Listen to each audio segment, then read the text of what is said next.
Prezados telespectadores, ouvintes, louvado seja nosso Senhor Jesus Cristo. Nós temos hoje motivos muito especiais para sermos felizes por causa deste final de semana que nós estamos celebrando.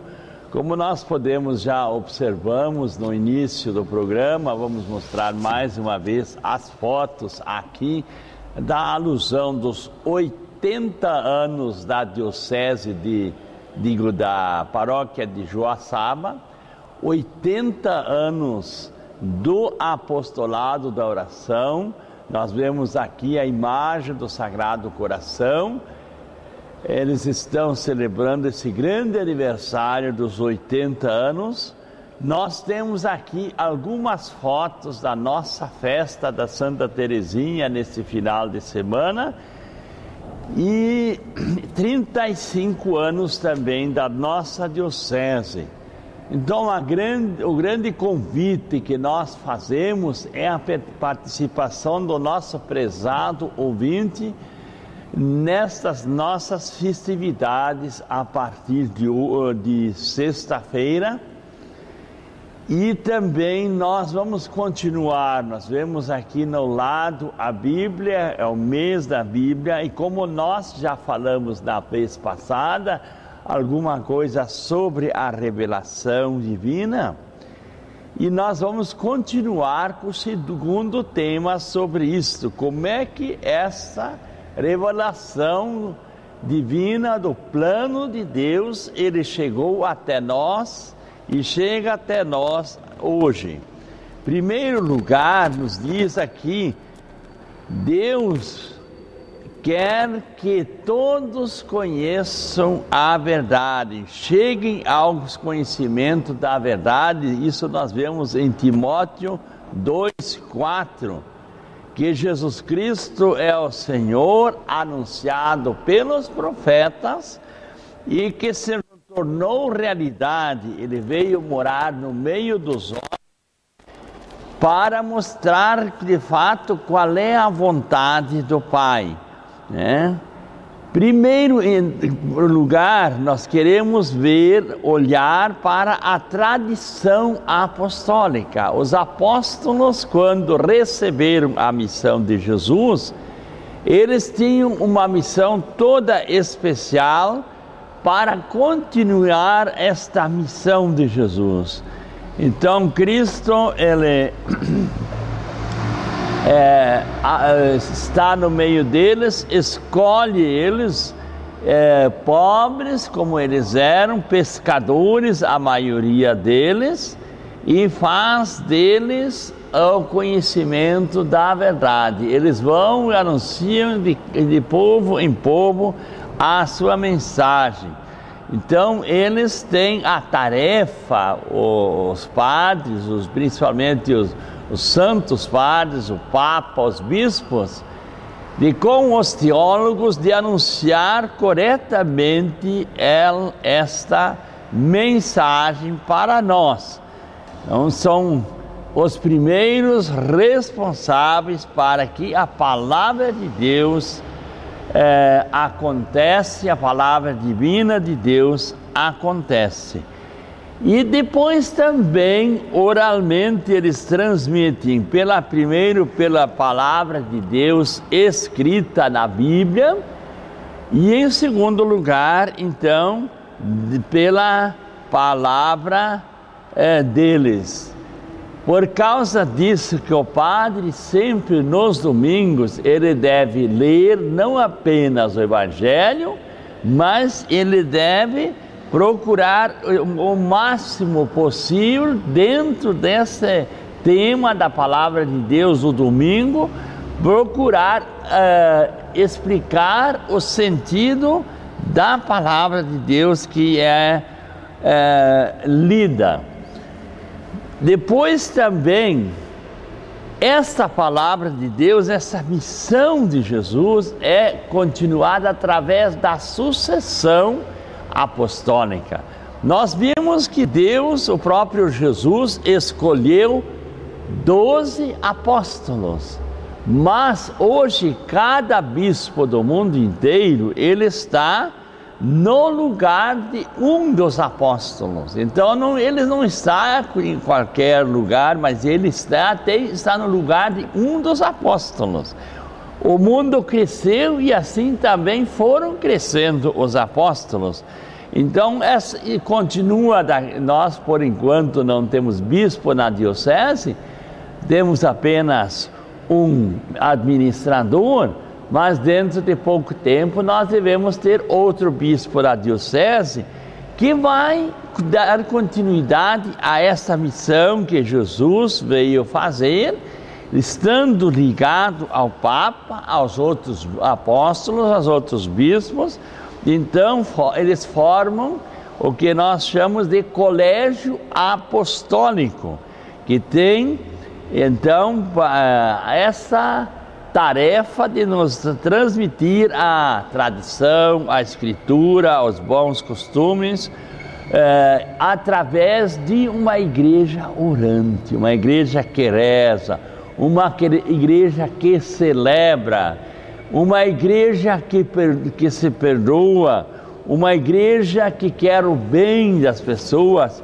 Como às vezes a gente vê pessoas que quando acontece o mal, você se cuide que o padre vai amaldiçoar você. Isso não existe, prezado telespectador.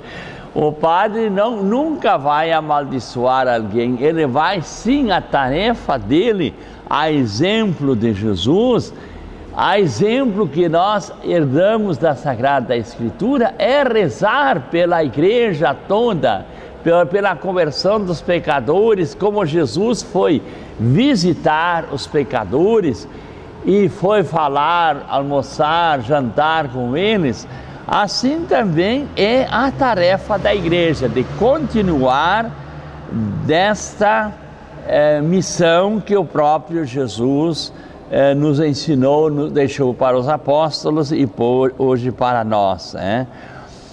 E depois também, como é que eles estão interligados à Sagrada Escritura e à tradição, à revelação divina? Principalmente pela ação do Espírito Santo. Elas estão intimamente ligadas, unidas, se comunicam, pois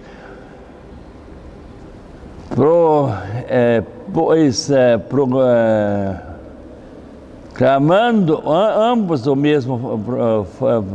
da mesma fonte, da mesma graça divina. Então, lógico que em conjunto isso acontece, a tradição, a escritura, e aí Deus, o próprio mistério de Cristo está presente nessa palavra, e como Ele mesmo disse aos seus apóstolos antes de partir desta vida, em Mateus 28:20, eu estarei convosco todos os dias até a consumação dos séculos. E antes dele subir aos céus, ele prometeu esse Espírito Santo para a igreja, que guia, que governa, que está presente dentro desta igreja, vão fazer com que a palavra de Deus, com que a sua mensagem acontece.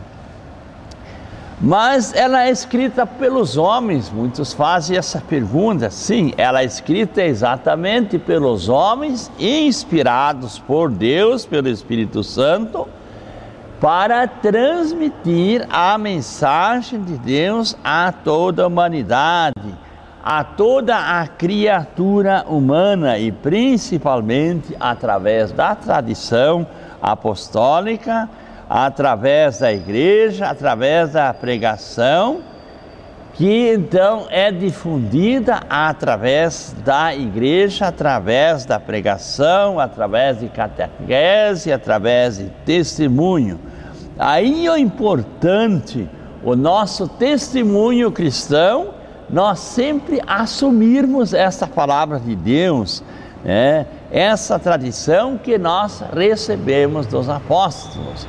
Outra coisa muito importante que é comum a gente escutar é o seguinte: mas o padre, ele é um homem igual a nós, mas o padre, ele tem através do magistério da igreja, recebido o sacramento da ordem, então tem por tarefa primeira, como nós já vimos em outra oportunidade, de celebrar a reconciliação, de fazer com que os fiéis se amem, se perdoam, se querem bem, através desta revelação de Deus, através da sua palavra, através dos sacramentos.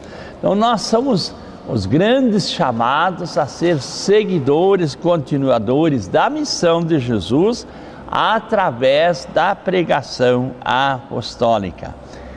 Agora tem uma coisa aqui muito importante para nós, que é a questão da interpretação da palavra de Deus. O que é que nós percebemos? Tem muita gente, às vezes, falando da palavra de Deus.